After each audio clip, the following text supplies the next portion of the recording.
Yeah. We love travel everywhere. We do a lot of videos about travel.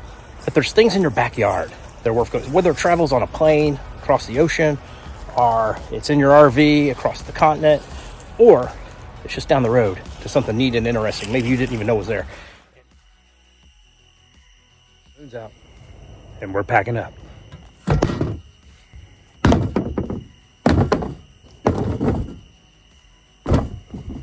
Once loaded up, it was a simple drive that took us past some well-known YouTubers, like that Theory guy and the Holderness family, all the way to the home of Mr. Beast.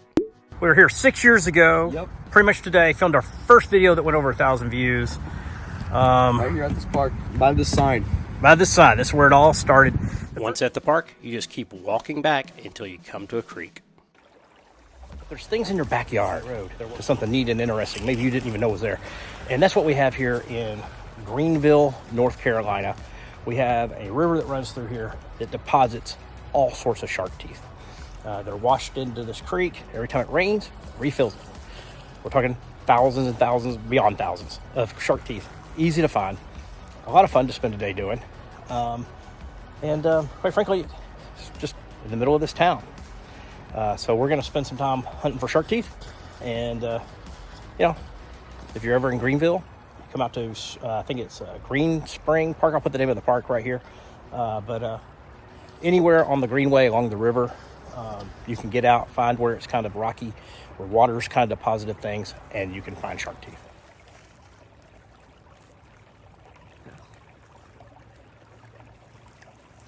Come out here on this creek. There's pretty much a lot of people where we normally go, so we just found a random bar here. Had to calm down. It's not real nice together, and been here 2 seconds, and we're already finding shark teeth. So they're real easy to find. You literally don't need to shovel or anything. You can just reach down here and look, and you will see them and be able to pick them up.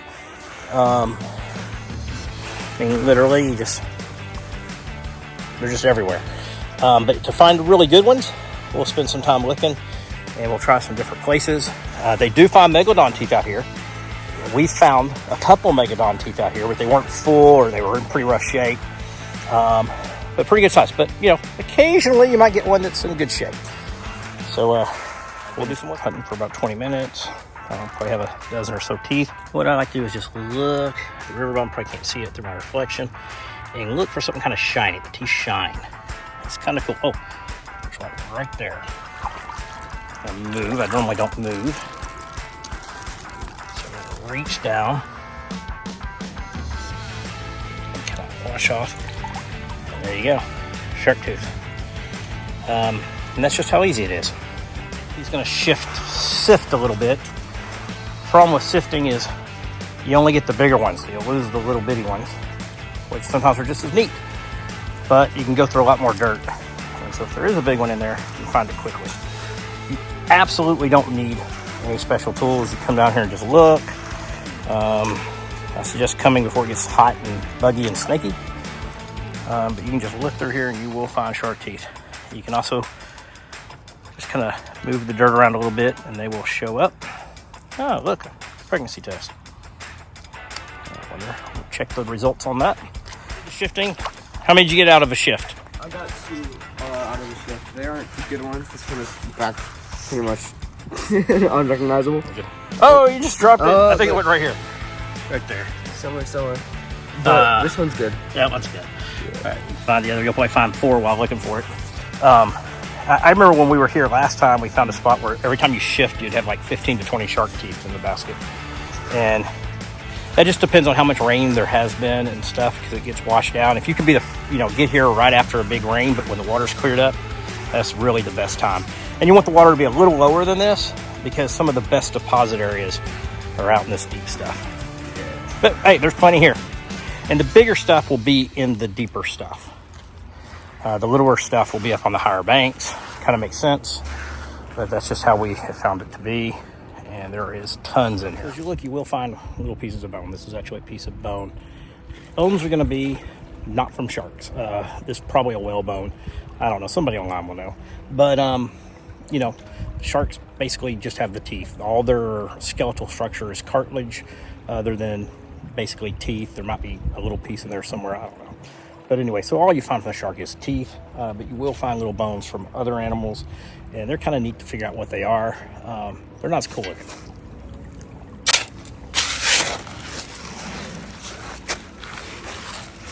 One-handed camera work. Let's go shift it. I look down, and there's a little shark tooth. All right, so I shifted that out. Normally I'd stand up and kind of shift. It's hard to do with the camera, so I'm just gonna use my hands. And there's a tooth. Can I lift it through here? Yeah, not much of one. But here's a better one. I get about 3 or 4 per shift.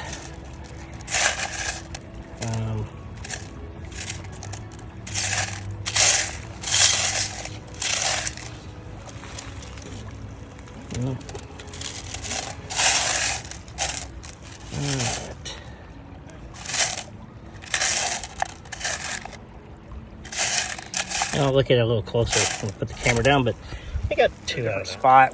How long do we think we hunted at the other spot? 40 minutes. Bro. 40 minutes. You know, found probably a couple dozen teeth each, maybe more. What do you got?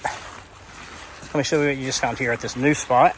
The big one, a bit damaged on the side though. That's all right. You found a little one too. Really small. I like the little bitty ones. Yeah, this one has a mix of. This area has a mix of small gravel, which is where you're gonna find the little teeth. You'll find far fewer teeth. But if you do, they're a little bit bigger than the big gravel. So I'm just going to look it over a little bit. We got to where we were finding 3 or 4 teeth every minute or so. Let's see what this is right here. Yeah. See, that's a tooth there. So in the big gravel, you'll find the bigger ones, but generally they're beat up a little bit. This one actually still has, I'll wash it off and show you the same striations on it. Tooth, so it's not that bad a shape.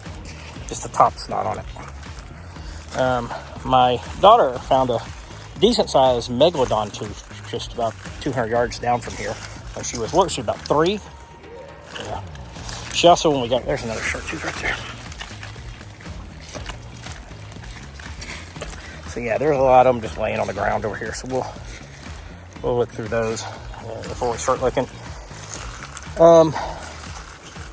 Yeah, the funny thing is when we got home from that, she had little rubber boots on. It was full of sand. And we dumped the sand out and found 3 teeth in the sand. And the cool here is when you get your shark teeth at home, you can lay them out and you can look them up and see what kind of shark they came from. Now, most of these sharks have been extinct for tens of thousands, if not more. When these teeth were deposited here, it was a period of time when this was ocean. And we're over an hour away from the closest ocean right here, so it's really far inland. But for millions and millions of years, sharks were swimming through here and they were losing their teeth. Sharks continuously grow and lose teeth. They kind of rotate around like a conveyor belt their entire life. So one shark leaves a ton of teeth. So the bottom of the ocean just becomes flooded with shark teeth that get piled up with sediment over the years. And then with a creek like this washing through the land, it basically unearths them and then deposits them in little banks along this creek. It's really neat. But we found more than just shark teeth. We found whale bones, some vertebrate type of animals, fossilized, all fossils. We found a leg bone, a large fossilized leg bone, like a hip bone or something of that nature. We found the inner ear, a piece of bone that is located in the inner ear of a whale. And sometimes it's just fun finding out what did you find. And there's online communities that if you can't figure it out, just post a picture and somebody on there will help you figure it out. It's a lot of fun. We framed some of them. We didn't. Sit here, I looked over and I see a shark tooth, a pretty good one. So I'm going to go get that. It's not a great spot to do this. So I think this is the biggest one I found. Not great shape, but it is. Still got the little striations. Found a whole bunch of broke ones. Some really nice put together little ones that are still whole and in good shape. You know, nothing. This, I think, this is the least of it we found out here. And definitely the smallest we found. Normally we have quite a few big ones. Not giant, but real big. I mean, not real big. I also think I only had one. Where's that type tooth? I don't even see it in here. There's a type of tooth that belongs to, I think it's a Mika, a type of Mika shark or something. I only found one of those. I don't even see it in here. Maybe I dropped it. And normally I find, you know, probably half a dozen of them. So we were out there, what, hour and a half? Yeah, probably. And I probably have to take a break every 5 minutes for 5 minutes, so that gives you an idea. You can just be pulling 3 or 4 out every minute, easy. Think what do you got? A lot. Yeah, you got a lot. This is what I'm talking about. You can only find a bunch of these. And I only found one this time, and you found one. I can't even find where mine is. So maybe I dropped it. Possible. There's a good one. Anyway, that's what we found this time. And it was 6 years to the date from the last time we were out here. And we have a video on that. I'll post it right above. According to this sign, people come all the way from Europe to hunt fossils here. Yep. Don't know how often that is. But, Yeah, this one time, this one guy yeah. came from Europe to hunt fossils here. He was actually an exchange student, but they're pretty sure that's why he came. So, no. Yeah, pretty cool. Pretty cool. I guess we'll now go find a Chewy's. Call it a day.